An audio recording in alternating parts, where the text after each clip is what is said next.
You got 2 underground tunnels. Yeah, I got 2 kids, girl and a boy. Mm-hmm. Wife. Yeah. That's awesome. Yeah, man. That's the American dream. Well, vegans can have kids without wives. They can just make that. Exactly. Pop out. Yeah. I You throw in the aquaponic tank and the kid grows. That's the American dream if there ever was one. They got AI, man. You don't have to.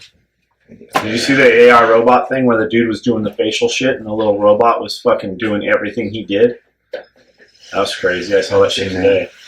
I heard an interesting premise that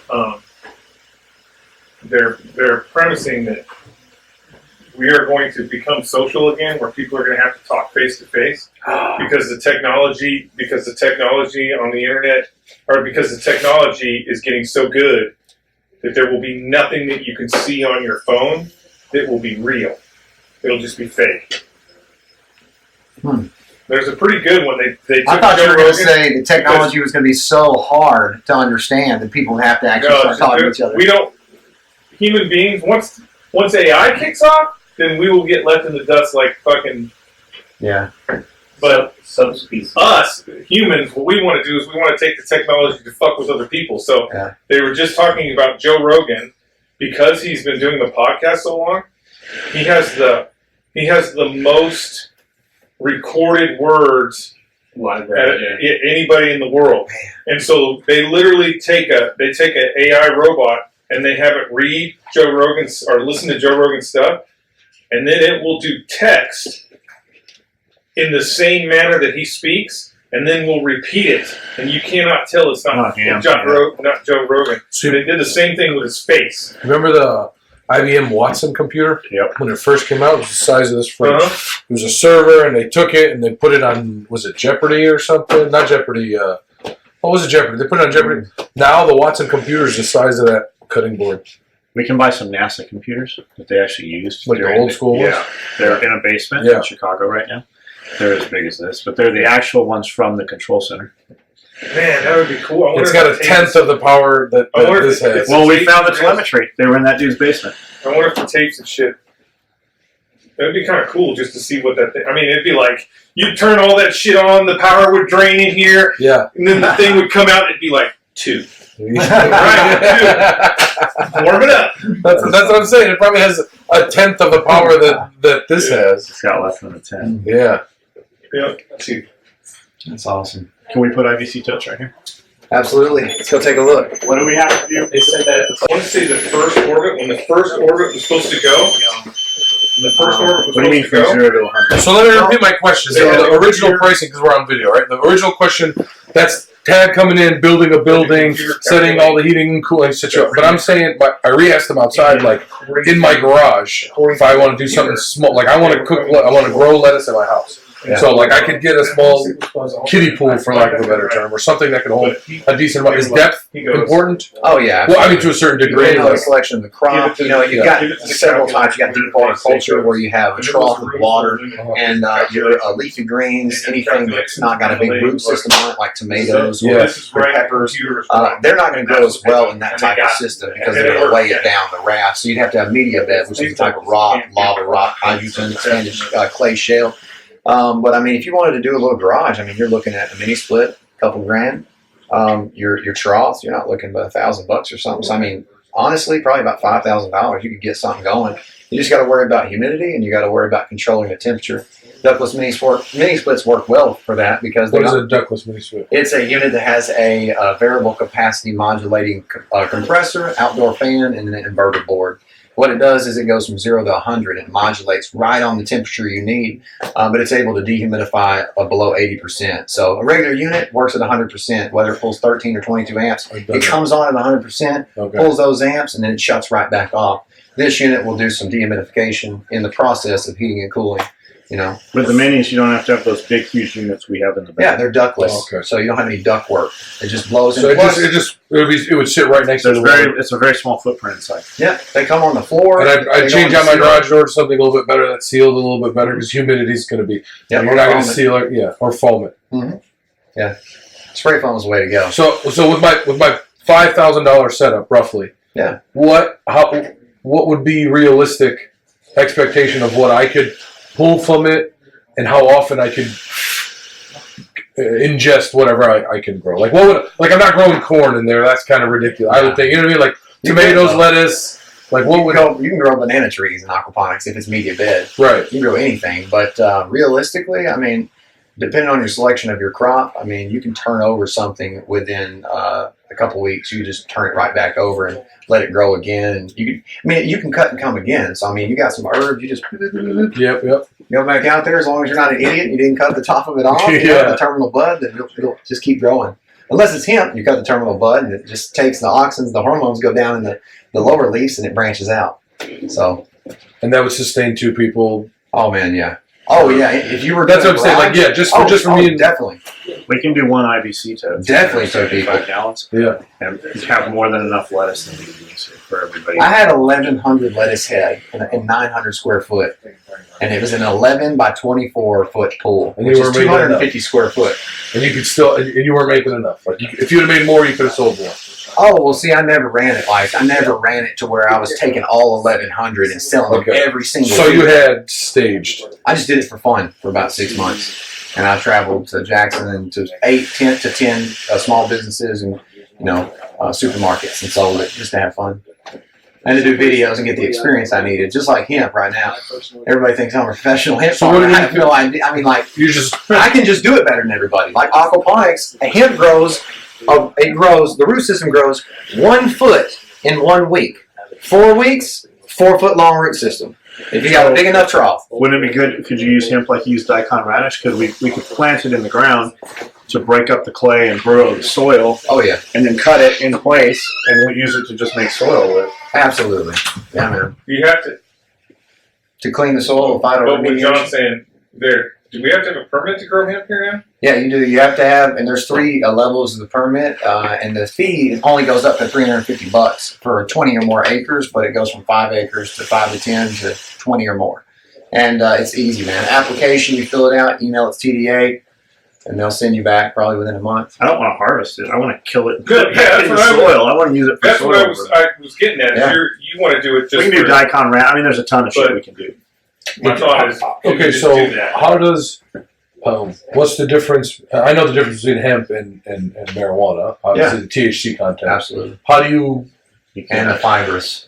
and the fibers? Yeah, How do you stunt the is it just a hemp plant or is it a marijuana plant that you stunt the THC so it doesn't? So it's the genetics in the Okay. seed that actually makes it have the characteristics, the polyphenotypes, to where it doesn't have the high THC content. The difference between hemp and marijuana is the characteristics of it being more fibrous. Hemp it has bigger leaves, bigger stalks, Okay. and Can you tell the difference without testing it?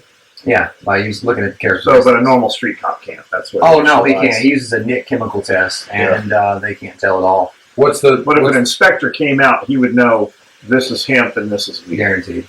Plant pathologists, they're automatically. But 0.9%. That was 2014 Farm Bill that everybody derives their code from. Yeah, it's 0.9% is the limit. But I mean, it's University of California is doing proven research. THC kills cancer cells, and they've got patients. Of course, they're the only university that's going to be ahead of everybody else. But Can you grow it's proven to help more people. plants in a tub than you can in In soil? the soil? Absolutely. Yeah, you can space them closer together. You don't have the weeds. You don't Here's a have, you don't prime have example. anything that you're fucking. I got a guy that had just left a facility. He said, "Man, I've been growing hemp." He said, "I've got it near my cedar trees." I said, "You're not supposed to put it near trees, man." I was like, "Because it draws all the water, Yeah. and you don't want anything else drawing the water from it." And he said, "Man," he said, "I've noticed that it gives it a really good flavor, like the cedar tree." Yeah. And isn't that 'Cause crazy? it's pulling Because he's the- planting it near the cedar tree, and it's taken. That was my other question. Like, if we planted it, I'm not looking to plant hemp here. If Yeah. we planted it on the backside of the levee out there, is it going to suck that pond dry? Like a willow tree, will. That's a good question. I think, yeah, absolutely. Yeah, I think absolutely. Hemp is so different from any other crop I've had in my aquaponics. It's been unreal, like a learning experience, because no other crop has sucked my pH down. Like hemp needs 6.5 to 7 pH for it to grow perfectly, to be able to absorb all the micronutrients that it requires, for its growth stages. But we put hemp inside of our facility in less than 2 weeks. The pH level went from 7, because that's what I keep it. It's more alkaline. I keep it higher. It went below 6.0. I mean, immediately. Garrett's seen it. Do you have like, automatic? Whoa! Why do you keep it higher? We keep it higher because it's good for the bacteria. Yeah, it combats an algae or anything. That's exactly right. Yeah, it's good for the bacteria growth, and that's something that's very important to us because that's what's going to help our fish not to die. Even though the fish might like the pH to be a little bit lower than that. But what was the other question? Do you have a self-regulating for the pH? pH monitoring? No, we do everything old school in this facility. We just want to make sure that we're always kind of like a pool. You drop her and you check it with some Couldn't water. you do cichlids? They're like higher pH, don't they? cichlids. Like African cichlids? Yep, we could do cichlids. That's right. They're more of a bottom dweller. I think they're brackish water too. Yeah. And that's why we got the lobsters because they can thrive well in low dissolved oxygen level water. But what was I saying? Yeah, the pH sucked down. It made it acidic. We have to use potassium carbonate and then calcium carbonate to get it back up. But like nutrients, like man, we don't really add anything with lettuce. Like add a little bit of chelated iron. But this stuff, oh man, like it sucks it down. Not only that, but we've noticed that there's lots of pests who love this plant, like thrips or thripes, and you can't see them. Like you cannot see them. Literally, we look for an indication, and then I have a microscope with a light on it. I have to get the plant out, and I have to put the microscope on there, and you can see them. Little bitty white fuzzy worm doing this, barely moving. Yeah. So I'm like, what? Would you see leaf damage first? Yeah, leaf damage, exactly. And so where do they come from? What do they come from? Where do they come from? Okay, so they can be brought in by there's different bugs that love cannabis, like russet mites, thripes, spider mites, and we got some of those. You can see because they build a web on the top of the leaf. But most of these we use neem oil. Neem oil is something that we use to get rid of this. It's an organic pesticide that you can use. And you spray it on everything on the leaf. Yep. And then everything just falls into the That's water. right. It's natural. What kind of fish do you want underneath? Okay, so I'm putting all your business out there, but this is like really fascinating. As far as fish, man, the most popular is going to be tilapia. That's what you use in RAS systems, where you deeply, intensely stock the tank. I've got an 8,000 gallon tank, which I grow cannabis in right now, and I can stock it up to around 2,000 pounds worth of fish. What do I have? About 15 pounds. I've got like 20 goldfish, man. And they're killing it. You can channel cat, you can use fucking sunfish, bass, carp, whatever. Now, but if you could also, something you don't usually hear people talk about is you can do fucking expensive ass koi. Koi, yeah. Koi, you can grow your koi up fast, and you can flip the koi off fucking Craigslist or absolutely wherever. And koi do really good. You know, the thing is, you don't want to start with really expensive fish because when you start cycling, you build up nitrogen colonies, and if your nitrogen colonies don't convert quick enough to nitrate, then the fish will die. So that's something that you have to be aware of. Like that's why we started with like pet store. Would you say gold? That's why you pop a tank off of like blue damsels and dominoes and shit in a reef tank. You don't fucking put big fucking expensive fish in there to get the chemicals. You need the bacteria. That's right. Yeah, bacteria growth. So, what was the next question I was going to say? Can you like what is the purpose of the fish? What does the fish is for the effluent waste. The waste and the respiratory gills that produce the ammonia along with that waste. That's what's used as the. So what do they eat? Oh, the fish? Yeah. They eat a food that is formulated by Randy Campbell, Perpetual Food Company. It's perfect for cannabis. It has all. And you can regulate the fish. You can regulate what you feed the fish depending on what you grow. Exactly. Yeah. Usually we go with a herring, chicken, and then plant-based food for the fish. So they eat it, poop it out. That's your fertilizer. That's where all your nutrients it's got come iron, from. papaya, and just all kinds of different stuff in it. Yeah. That's fucking awesome. Oh, it's great, man. It's great. I'd like to swing by it and see the facility sometime. Absolutely. As long as you take pictures. Yeah. Tag me on Facebook. Yeah. Yeah, I remember seeing you touch my plants. Go on. Hey now. You put them on. You said get them on live, and you shared it one time, and I saw it, and I was like, "What is this guy growing?" I was like, "Holy crap!" And then we don't eat lettuce without him saying, "Like, man, I wish Tad would start growing some lettuce again." Every time. Working up to that, man. I've got this little goal, and once it's over, then I'll be able to do what I want. Yeah, I want to be able to have a huge facility in this poor town. I want to be able to have the best food, one of the best restaurants. You know, just somewhere you can go You know what I'm saying? So you think one of those totes would probably sustain us here? So when Or you you find need the more more, No, you need more than one. Yeah. Because you want gotta one have for water each crop. for fish, and you gotta have water for you gotta have so when you find the old Walmart, Man, I hope this year I'll see this guy. I'm like, it was 900. It was 900,000, and they've already Is fixed it really? It was 900,000. Wow. when we looked So at it. then dropped to the mill. Isn't that crazy? Man. Yeah, we heard What did it start 900. We heard 960. Mhm. And I want to say they just redid air and resealed the roof, and I know they sealed the parking I'll lot. have to redo that again. What You did know, it it's start off? opportunity zone too, buildings. though. So you can get a huge tax deduction if you're an investor. Because we live in an economically yeah. distressed county. We're tier 4. That's Okay. right before economically distressed. One It being beats great, woman-owned 4 being business, bad. beats veteran, it beats everything. So if you go to so you get taxed on the back end. Yeah, you get a tax Yeah. break from taking an empty building that's an opportunity zone and investing in it becoming man, a you can do business. that everywhere. Dude, it's That's the, why it's they're the rebuilding Chicago. So I used to say, That's like, how when the war, it was probably 2006, 2007. I was telling my dad, I was like, man, you know, it would be a great business idea if we went overseas and just like opened like a Home Depot. Like everything needs to get rebuilt. You know what I mean? Yeah. Like, and Home Depot is just a general term. It wasn't They necessarily a just franchise. ordered online. Yeah, but but like people are gonna need wood. They're gonna need cement. They're gonna need all this stuff to rebuild all these countries that you know what I mean? Like that we fucked up. that we fucked up. But like. Destroyed. But this is like, once you get it down, and someone in your capacity that's got, like you've got all the businesses that cover every aspect of it. You go into a Walmart or the old station or any old building in some crappy town and set up some like that, and then you can feed the local. And I am the supplier, and I am the Yeah. distributor.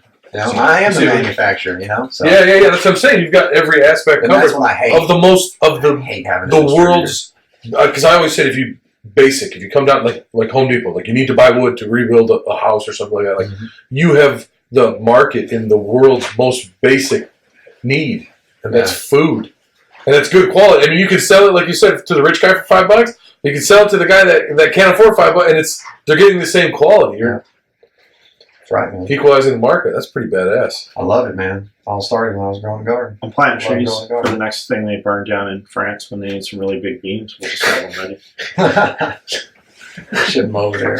We'll build our Eiffel Tower out of wood. How You know how they're rebuilding how that? big can hemp get? What's the tallest it can get?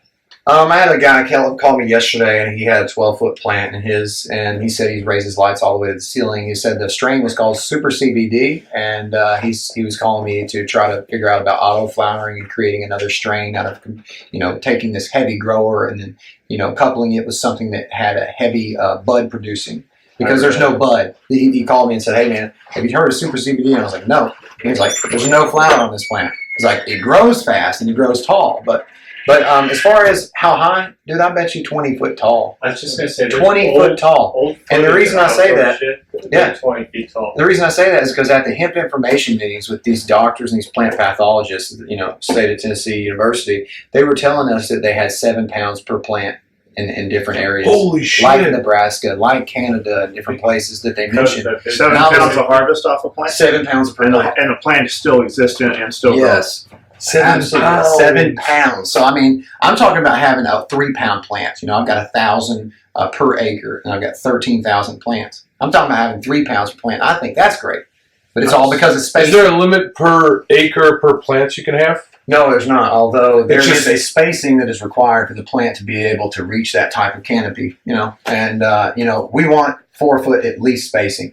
There's a lot of people. To get them super high. Yeah. But if you're going to run them in the water, you can run them a lot closer and not worry about absolutely, getting yeah. as high. I just want a fucking quarter-pound apple. quarter pound that. We gotta go to Korea. You got to get an aquaponic system media bed. We gotta go to Korea, man. Those fucking apples. Were You can grow trees, you can What? grow... It was fucking awesome. The best apple I've ever had in my Really? life, and we Korea? stole all of them. Wow. Korea? Yeah. We landed in this dude's field. He had just raked up all his hay. Helicopters come in. We throw all his fucking hay to the winds. He's got a damn wood pitchfork. He's like chasing after us, and we're all with our machine guns and shit's walking. All right, here we go. And then we go down this hill. and there's this fucking huge apple orchard. Here comes the locust. And that was it. Like, you went into it and you're like, God damn, those apples are big. Grab one, you'd eat it, and you'd be like, that is the best apple I've ever had in my entire life. And all I did was I kept grabbing them and putting it in my butt pack. Just grabbing them and putting it in my butt pack. And I'm just thinking about me. I'm not thinking about anybody else. We get through to the other side of the orchard, and you have it was like Sherman March through there. You just have this burnt, destroyed area of this apple orchard where we have picked the fucking trees clean. And there is a dude, they do this all over in Korea. There's a dude he's in his uniform with a white piece of white engineer tape around his thing, and he's standing on the other side of the apple orchard. And we go through it, and we just keep on going, and then you just see him. There's the farmer, and he's just like, how much is your check? just give him money. Just giving him money. Wow. Was it a U.S. guy or a Korean guy? They were giving money to? Yeah. No, it's a U.S. guy that pays the Korean guy. He was just like, here you go. There you go. Is this enough? We're going to be here all day, buddy. We're going to be here all day. When the ships sail, they Yeah. have millions and millions of dollars in cash on board everyone. Yeah, on For average, that. I've heard. I'll tell a small story after the light turns. on average, off, when an ARG pulls in, so when we go what? an ARG, so like when the Marine Corps, when we leave, it's just a whole big thing, 5 ships. Yeah. So we go out, when we pull in a port, and this is why everybody wants us. When we pull in a port, they're talking about $24 million like that economy is going to, that whatever port we pull into, they're going to get injected $24 million. And that's anything from all the money we're going to spend, like the ship itself carries $11 million in cash. And that's 20 years ago. $11 million in cash just for us to go out and spend. But they pay for the fucking boats to come pick us up. They pay for drop the anchor in the bay. They pay, so it's, They pay all that. yeah, it's a big fucking deal. And then if anything's broken on the ship, they fix it bring fucking dudes in from the shore. They monkey with the. Is that a thing that you have to pay to drop an anchor in? Oh yeah, the U.S. But not even just the U.S. But I'm saying like as a boat. I never owned a boat, so I don't like if when John takes his when John takes his aircraft carrier to Patio Beach and he pulls in. Yeah. I don't know if you're in the bay, if you, like a rich person, has to fucking pay a toll. Do you remember where this apple orchard was? In Korea? No, if we get... Oh. Uh-uh. I was going to say, we go get you probably a quarter-pound apple from there. I'd rather just grow one somewhere here. We can grow one. Just bring me back one apple with those seeds. Just need one apple. You just need one? One. Can you graft? Do I know anybody in Korea? Yeah, absolutely. Have you done it before? Do some grafting tape. We've tried with the hemp already. Yeah. Does it work? It works, but it's tedious. You got to be meticulous. Why And would you even need to do that? just to do it? That's what I'm saying. There's Just no to create. it's not like a tree though. There's no Yeah. reason to graft. My aunt had No, just to create a little bonsai type of cannabis tree. my aunt had a... we know like the world's best bonsai tree guy. Really? Yeah, he does all of them for the Hilton. Every Hilton estate has bonsai trees. Yep. Our boy does it. Really? Yep, Chris. Rappaport. And you can make a bomb out of an egg. Really? Yes. That's awesome. My mom's aunt in California had a tree that had, I believe, oranges, lemons, and limes all grafted together. It was pretty cool. Because we'd go outside to eat, and they would just grab stuff off the tree. Orange? I've heard. lemons, I've and got limes? a, Yeah. some Yeah, stuff. It was you a can big buy- tree. you It was a can big buy tree. That's You can cool. buy them from any of the online nurseries. Yeah. But I saw, like, if I remember, you got to drill a small hole, then you got to, like, sharpen the branch, and then you got to put some stuff, and then you got to Graft tape tape, it. right. Yeah. And it's And still, they still taste different. Yeah. They Yeah. are I mean, different. yeah. Because almost all your trees right now, all your trees you're going to buy at a major box store or nursery, those are grafted trees. They come off signwood, so it's just like sterile rootstock. Mm-hmm. And then they put a plum, or they put an apple, or they put a strain of apple onto that rootstock. That's why if you go look at all those trees, you can look at where the major growth is, where they tap out. It looks like they, at some point, somebody cut one off and put a different kind of wood there. You can see the graft on all the trees. On all the ones they sell on Lowe's and all that. And you can also take cuttings and root them and start trees from cuttings. Mm-hmm. Love doing that. Done a lot of that. Have you always been farmer? No. Oh, Started wow. a year ago. Really? I have an ability to learn, man. Yes, I realize that learning, if you like to learn or you like the result of what learning can provide you, you'll be in good shape. If you don't like any of those, your life's going to suck. You're going to be like the other 75%. You got to love to learn or you got to love the result of learning. The smartest people I've ever met, they either hated learning but loved the result, or they love learning. I know that for a fact. It's even better when you like both. Yeah, man. When I go on vacation, I read. Like when I'm with my family, if we go on vacation, that's all I'm doing the whole entire time. I wake up and I read. Because I know I have that opportunity. I'm not seeking work over there. I'm just reading books. When I go to travel, every time, I have a bunch of books. My wife thinks I'm nuts probably, but she's used to me now. But I'll go in the house, I'll grab all the books I haven't read, and I'll take them, and I'll sit down. She always drives. I never drive because I always drive throughout, my work schedule. This is your vacation. This is your, When we start driving, she goes to Nashville and we're going to go eat, I'm reading all these books. Just trying to. She's used to it now, to the point where he can actually release her. He doesn't have to keep her in the basement. I don't have to anymore, man. She puts lotions on the skin. Well, where it gets the hose again. The hose is getting a little wrinkly. You're going to have to what I'm saying? keep using the hose. One thing I know I do during the day that maybe is providing me with a little level of success is the fact that I do read. Every day? Or every day. Every day. Yeah, I'll take, whether it's 10 or 15, 20, 30 minutes, I'll suck myself inside of a book. What do you read? I'll read about engineering. I got some engineering books. I've got some architectural books. I've got solar books. I've got, let's see, right off the hand, what do I read? I read the Bible. I read... what year was your Bible published? 1611, KJV. A few people died, and that's how I know about that Bible. Yeah, William Tyndale, Martin Luther, John Wycliffe. Those people were burned. So I read that Bible. And what else do I read? Anything to do like, heat and air, like, all the new equipment coming out. Any manual I think I can get. Something I think Tesla charger. I got that manual. I read the manual. Just anything like that. You went to college? No. You don't have any kind of I went to trade school for 20 months. Course was 24. I did 20 months. Didn't finish it. No, I finished. You finished it early. I didn't want to do commercials. Okay. I do that. Yeah. But people aren't prepared. School's not preparing anybody. I hire techs every single day, man. They're not technicians. Not only do they not have the tools, don't know how to use them, they don't really know how to check a unit, man. They don't even know how to tell you the BTUs. So we've got the dealership I left. There was a handful of dudes, and I was getting to that point because it was a big hard pill to swallow because it was easy to plug the scanner in and follow the guy to test through the scanner and just get to the end and be like, it's gonna be one of these two things. It's 90% this. Let's just do that. You know what I mean? And you normally would be okay, but towards the end, and that's what we were talking about yesterday. Yeah, it was a lot of parts changing. I mean, you make your money running bolts in and out. And that's all it is, running bolts.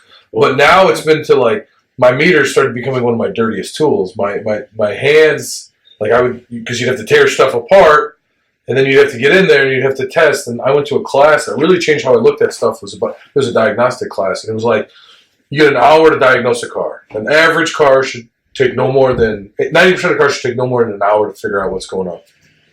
You should spend 30 minutes with your ass parked in a seat, reading. I'm working on the ABS system. The ABS system includes all these systems across this CAN network, and this is how the module works, and this input comes from here, and this, that, and the other. So then it's what's my fault telling me? It's telling me it doesn't have a ground. You know what I mean? All right, where's all my grounds? What could be broken? And can I communicate this way? You're not supposed to be... The theory they taught us is you should be going to one part, doing one electrical test, and have your result. Yeah. So, there's a lot of... They intentionally engineer this car so that you can't fucking work on them. I mean, yeah. Yeah, man. These new units, man, these kids look at them like they're not a unit. They're like, what is that? Oh, my God. It's the same thing. Yeah. It's just condensed. Yeah. There's little circuits. Yeah. And they have their different little, paths. And kids, they will never know how to work on units because all this technological advances, they never started from the bottom. Are they coming with motherboards that you can plug stuff into them? And absolutely, man. He's got a good Instagram page and Facebook page. 12 volts DC. The last two videos I saw of his yesterday, as a matter of fact, were about circuit boards in AC units. 12 volts DC? Yeah. That's not the name of this page. Oh, no. Oh no, that's why I was like, how'd you get that page? I was like, that's a pretty slick page. What's the Electric Farms? Yeah, let's check that out. You might want to go see if you can buy 12 volts DC. Right? But yeah, man, it's sad, man, when you have all the opportunity in the world and you just want to give it to somebody, man. Here, man, just take my position where I'm at right now so I can just go on and do the next thing. But there's not that guy there. He's not there. People say, well, there's somebody out there. Where? Where are they at? Where are they at? They're just following everybody else. Like, hey, well, I'm going to sit at this job and blah, blah, blah. Well, you do live in zone 4. It's like, man, what is going on, man? It's just that's the suckiest part of Keep this. making the videos; they'll come to you. Oh, I will. Guys, I got to go. Thanks for the food, Josh. No problem, dude. awesome? Pierre, For real. nice to meet you, man. You're a big guy. Trying to get You smaller. look like some kind of movie actor. I think you'll be that one. It definitely be cake. Right. We gotta go water trees. All right, guys. We're gonna drag 1,700 feet hose. Thanks for scaring me. Always good to hear. Good to see you. I'm going to bring you those rafts. Okay. Bring all the shit to make those tubs work. Okay. Cool. I've got the IDCs. You get everything else. Got it, man.